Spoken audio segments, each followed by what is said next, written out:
Youth coaching में आपका स्वागत है। आज मैं जो आपको बताने जा रहा हूँ वो कई सारे युवाओं का प्रश्न है। प्रश्न कुछ इस तरह का है कि उसने कई सारे चैनलें देख ली और उसने एक प्रकार का मन ही मन डिसीजन भी ले लिया कि मैं ब्रह्मचर्य का पालन करूँगा, लेकिन उनका जो मन है वो सतत विक्षिप्त रहता है। तो उनका क्या कारण है, आज मैं आपको इस टॉपिक पर पूरी बात समझाने की कोशिश करूँगा। जब कोई भी बच्चा हो वो कौमार अवस्था में होता है, कौमार अवस्था में से वो जब युवान होता है तो कुदरती ही एक प्रकार का एट्रैक्शन उनमें प्रकट होता है। वो एट्रैक्शन एकदम माइल्ड है, एकदम निर्दोष है।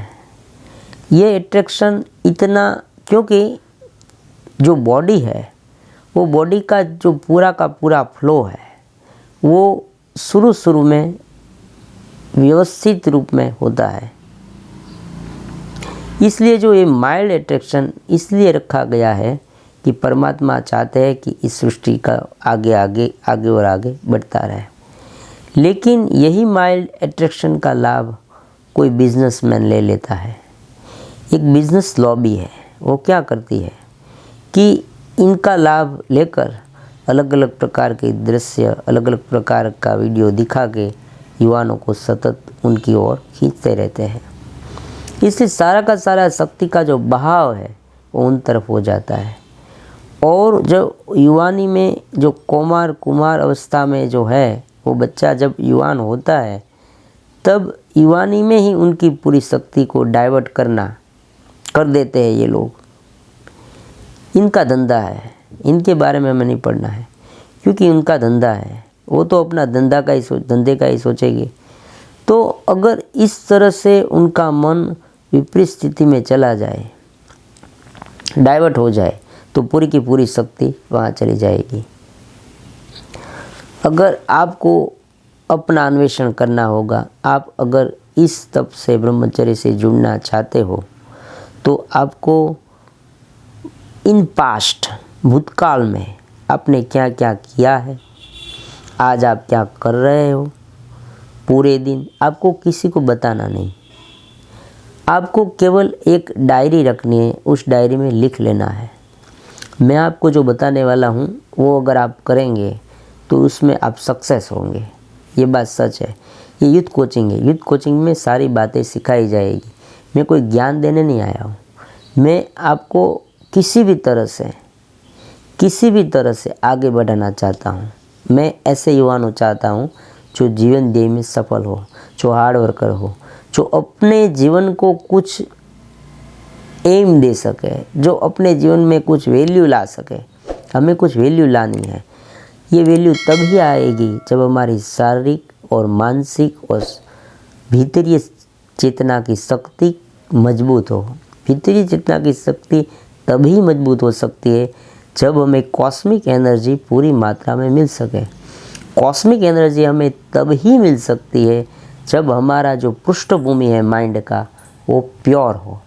हमारा पृष्ठभूमि और माइंड प्योर तभी हो सकता है जब हम इस तरह के विषयों में बार बार ना पढ़ें।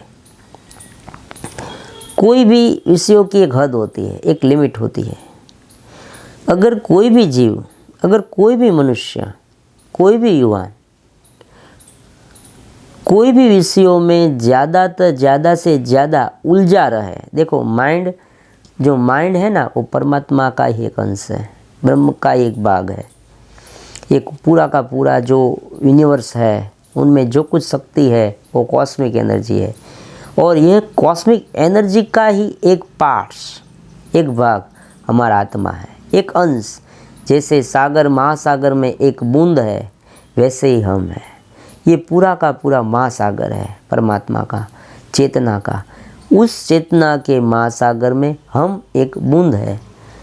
अगर यह बूंद नाले में पड़ जाती है तो गंदी हो जाती है, मतलब कि मलिन पानी है, वाटर मलिन है, जहाँ का वातावरण मलिन है, जहाँ विचारों मलिन है, वहाँ अगर हमारा जो आत्मा है वो घुस जाए तो वो मलिन हो जाएगा। आत्मा मलिन नहीं है, हम दिव्य शक्तिमान है, ओजस्मान है, ओजस्वी है, दिव्यता से भरपूर है, हमारे में पूर्ण चेतना है, हम कुछ कर सकते हैं, हमारे भीतर अपूर्व शक्ति है, हमारा मनोबल दृढ़ हो सकता है, हम भी दुनिया में कुछ कर सकते हैं। ये लोग कर सकते और हम नहीं कर सकते ऐसा नहीं है। लेकिन बात यहाँ पर यह है कि हमारे माइंड की जो पैटर्न है, जो माइंड अचेतन मन में जो छिपे हुए संस्कार है, वो गलत रास्ते से चेंज हो गए हैं, इस तरह से हो गए, इसलिए ये आप नहीं कर पाते।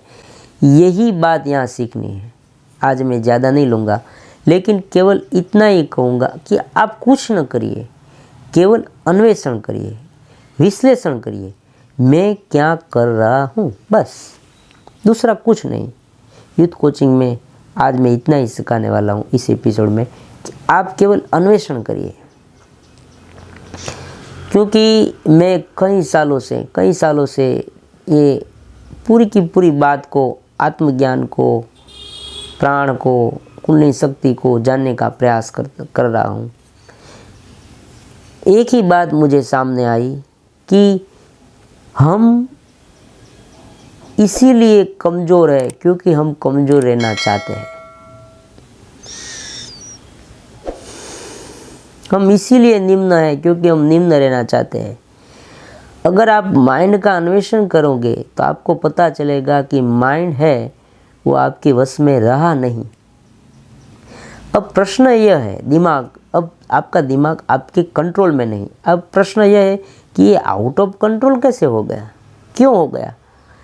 जब हमारा दिमाग, जब हम कौमार में युवान हुए और तो छोटे बच्चे थे, तब से आज तक जो माइंड था वो इतना बिगड़ा नहीं था, इतना विपरीत तरह नहीं था। लेकिन अब क्यों हो गया, उनका कारण क्या है, वो आपको अन्वेषण करना है, कोई नहीं जान सकता। आप उसमें देखेंगे तो आपको पता चलेगा कि बुरी आदत है, कई बुरी आदतें आपको धीरे धीरे इस ओर ले जाती है। जो कुछ भी देखते हैं, जो कुछ भी सुनते हैं, जो कुछ भी बोलते हैं, स्पर्श करते हैं, पढ़ते हैं, वो सारा का सारा हमारा माइंड में धीरे धीरे एकत्रित हो जाता है और हमारा माइंड का पैटर्न बदल जाता है। सोचते हैं, अब जो देखने वाली बात है वही अब सोचने वाली भी बात होती है। अगर कुछ न देखा लेकिन सोचा, फिर भी ये हो सकता है। तो सबसे पहले हमें जो इनपुट है उनमें सुधार लाना है, फिर आगे क्या करना है वो मैं आगे बताऊंगा। आज केवल इतना ही कि जो कुछ आप इनपुट करते हो उसे बंद कर दीजिए, कम कर दीजिए। मोबाइल से हो, टीवी से हो, पोर्नोग्राफी, जो कुछ भी हो, विपरीत जो कुछ भी हो, वो बंद। क्यों? क्योंकि ये आपकी शक्ति को हानि करता है। आपके जो तप है, ब्रह्मचर्य का तप, वो भंग करता है। हाँ, एक कोई कहता है कि भाई हमें इतने ऊपर उठे तब ना, ऐसे आप ऊपर उठ सकते हैं कि आपके सामने आप देखते हैं, फिर भी आपका मन परमात्मा में लीन, दिव्य चेतना में लीन, ओजस्विता में लीन। ये सब कब होगा? जब आप ऊपर उठेंगे। अगर आप ऊपर, प्लेन को पहले क्या करना होता है, रनवे जो है वो प्लेन नीचे है, उड़ान भरने से पहले उसे दौड़ना पड़ता है। तो हमें धीरे धीरे ये सब छोड़ना है। छोड़ते हम धीरे धीरे आत्मा की, प्राण की धीरे धीरे प्रैक्टिस करते जाएंगे। प्राणायाम, ध्यान, मेडिटेशन आदि जो कुछ भी है, दिव्य चेतना में किस तरह से रहना है, कुंडलिनी शक्ति को किस तरह से जगाना है, हम ब्रह्म कैसे है, ये सारे के सारे सिद्धांत अब आप बाद में कर सकेंगे जब आप इसमें से छूटेंगे।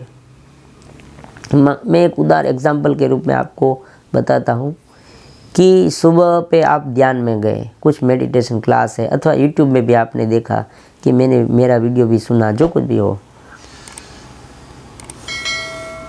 आप गहन मेडिटेशन में डूबे। लेकिन